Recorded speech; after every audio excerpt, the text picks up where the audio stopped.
Hey folks, Matthew Weiss here, WeissAdvice.com. In this video, I want to go over how I use Waves InPhase. Waves InPhase is a very unique plugin. It allows us to get the best phase alignment between two sources, and there are a number of other plugins that do this, but Waves InPhase gives us a certain amount of versatility and flexibility that I haven't found in any other plugin, and so it is my preference for this particular thing. Also, demonstrating this is going to allow me to go over some technical concepts in the low end, and in order to get the low end right, we really do need to have a very strong technical understanding of phase interaction.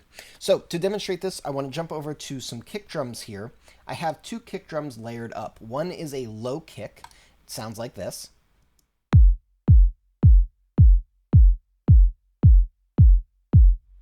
And the other is a more mid-rangey kick. Sounds like this.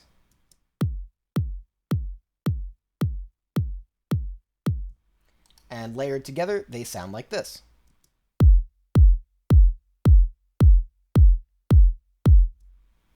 Now, when it comes to a wave, waves exist in two forms. They have two states. Their state of pushing or state of pulling.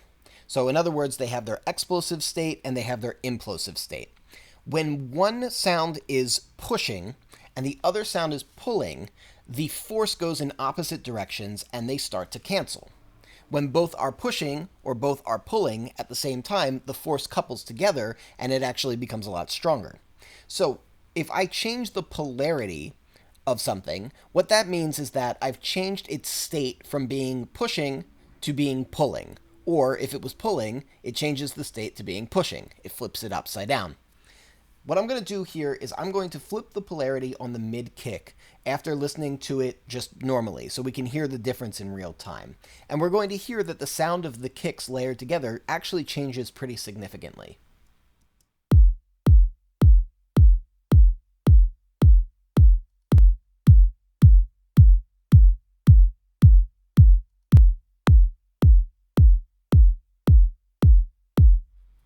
That's pretty different, right? As soon as I hit that polarity button, it's like all of this sub suddenly showed up, but all of the primary bass range kind of hollowed out. In reality, when we mix low signals, like low frequency signals, together, we oftentimes get these very complex phase relationships where there isn't necessarily a singularly ideal phase relationship between the two. So we can use a plugin such as Waves InPhase in order to get the most ideal combination that we can. So this works in a really unique way. What I'm going to do is I'm going to set up the sidechain here to my kick sidechain, and I'm going to send my low kick down the kick sidechain. I'm going to do it in pre-fader mode. The reason I want to do it in pre-fader mode is so that I can mute the low kick and I can monitor just off of the mid-range kick. I'm going to cater my mid-range kick to the low kick because I believe that the low kick is the more important kick in the record that I'm working on. But basically, I select the most important kick, and then anything else that needs to have something changed about it caters to that.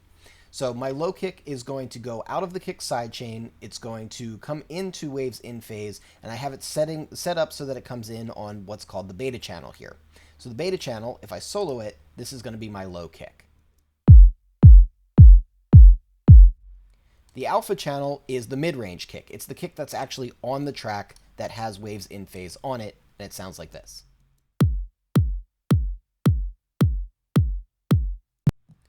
What I'm going to do is monitor both at the same time, which is what stereo mix does. Now I'm going to hit capture. This is going to allow Waves InPhase to analyze the two signals.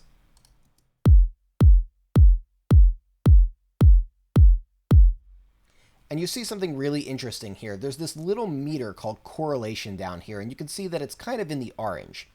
In the orange means that there is a negative phase correlation, meaning overall one signal is pushing and the other signal is pulling and we're getting cancellation. Ideally what we want is for a positive correlation to exist, meaning one signal is pushing and the other signal is also pushing.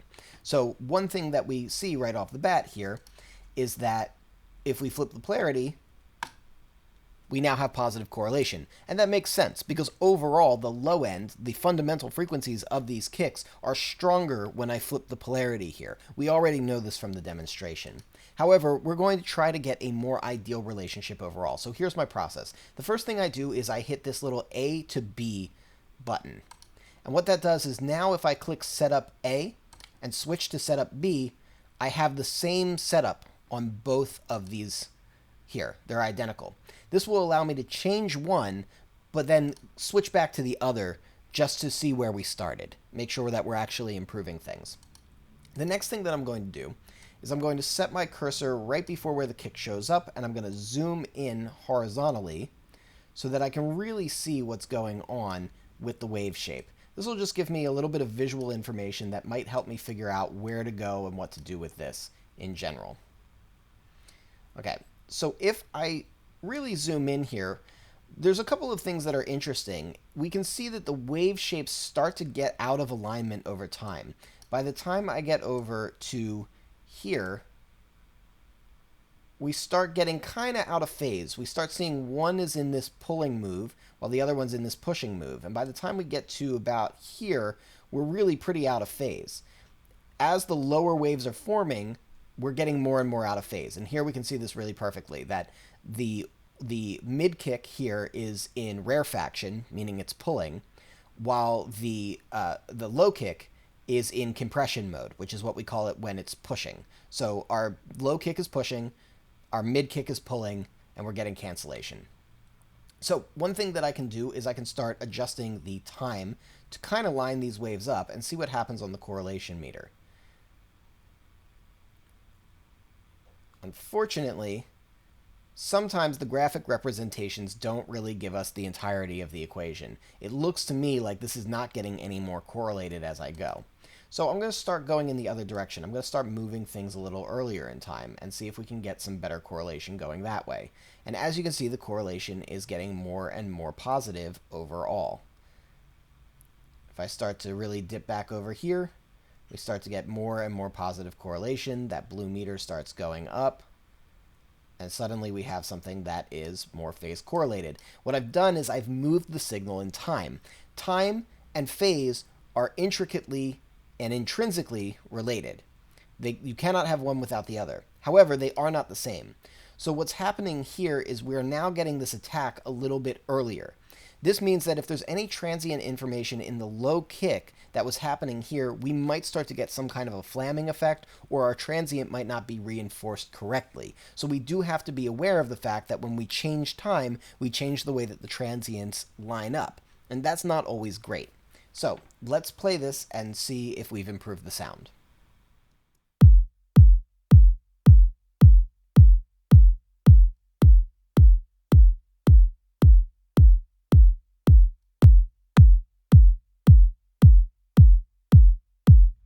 I would say that's a pretty tremendous improvement. We have a much stronger low end, we have a pretty punchy front end, and I think it's because we don't really have the same transient shape happening in both kicks. We get this very forward upfront transient in the mid kick, whereas we get a much slower hit, a much slower envelope from our low kick. So we don't have any problem with any transients that are now flamming or coming out of time or anything like that. So already we have a much better kick relationship, and we could simply leave it at that, and I don't think that this would necessarily be a bad thing.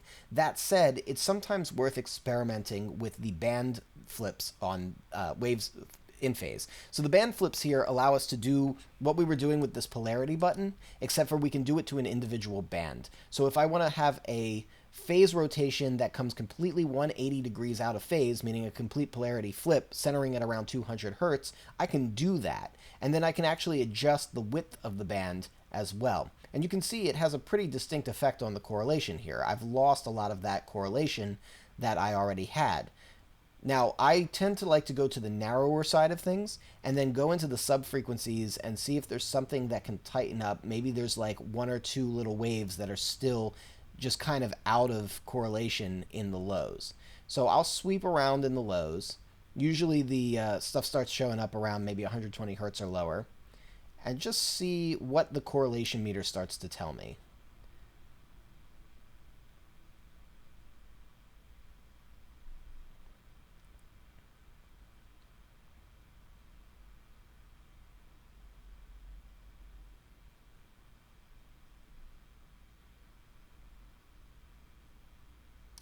And what's interesting is sometimes very counterintuitive things can start to happen.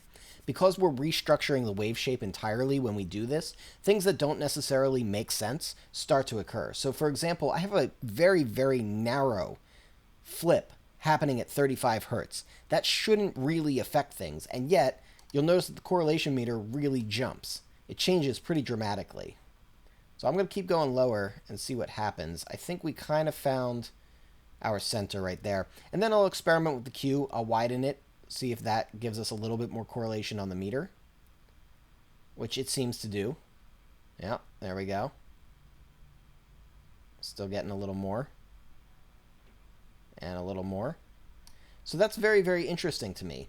Without it, we really have half as much on the meter as when we have it with it. Now the question is, does it sound good though?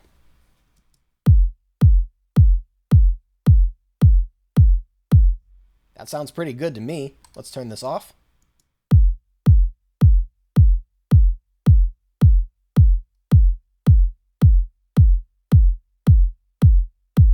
Did you hear a little bit of that really deep thump come back? Just a couple dB maybe, like 1-2 dB around like the 40-50 hertz kind of range, just suddenly became a little bit stronger.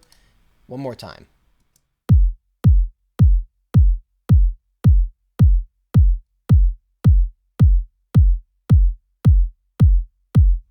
So this will create one version of a great phase relationship between these two kicks. Now, sometimes I like to try an alternate version where I'll start with the kicks aligned at time 0 or where the transients seem to line up. So these waves are both kind of forming by default at the exact same place.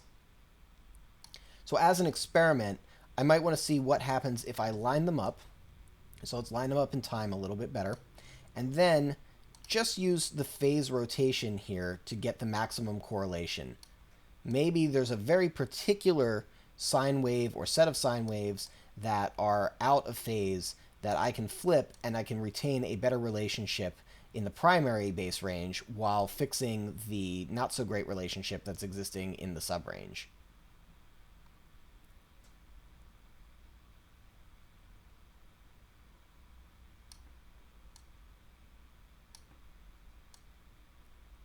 And if that's not working, I could even try using this single band flip right here, which is going to create kind of more of a shelf formation for flipping the phase.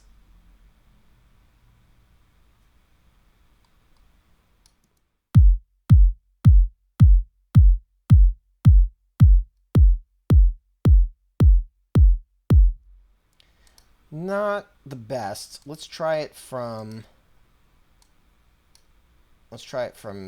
using this.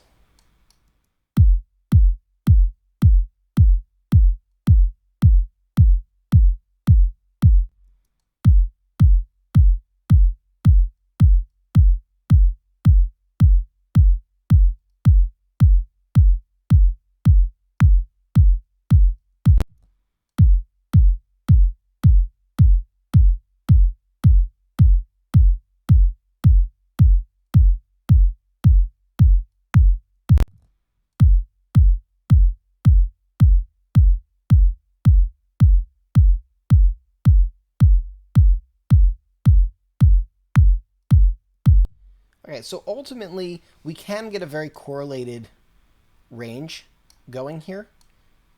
Where was the most? It was like right around there. This is not bad, for sure. Is it better than what we had before? Well, I don't know. This is why we're doing both, right? So here is what we did before.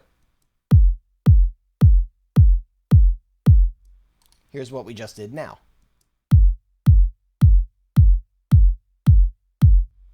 I think personally what we did before was a slam dunk. That to me sounds the best, and so that is the way that I'm going to keep it for the record. Now the very last thing that I'm going to do here is I'm going to flip into alpha monitoring so that we're back on our regular kick drum, and now when I play the two together, we can bypass InPhase or we can bring it back in and we can hear the difference. So here's without InPhase.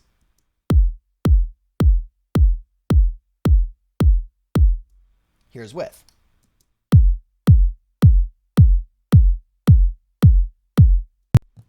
Now, what I'd like to point out here is that I have not adjusted the gain of anything.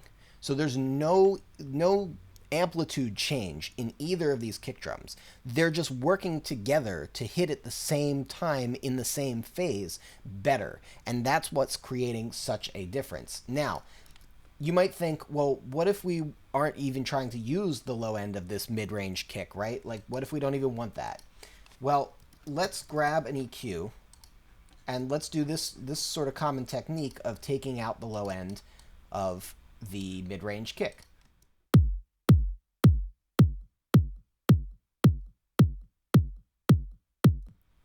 All right, we've taken out a whole bunch of low end here.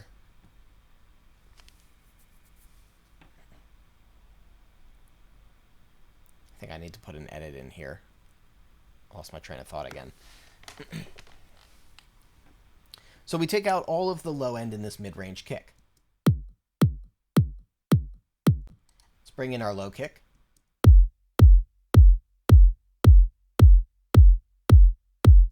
That gives us a pretty clear low end. Like, that's definitely working.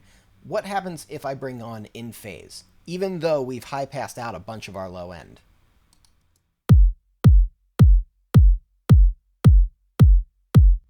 It's still a lot stronger because that lingering low end is still having a phase interaction. Even if we've reduced the amount of low end that's there, that phase interaction is still present. And so getting the phase relationship correct between two kick drums is absolutely paramount. Alright guys, if you dig this video, hit that like button. If you want to catch more videos like this, hit subscribe.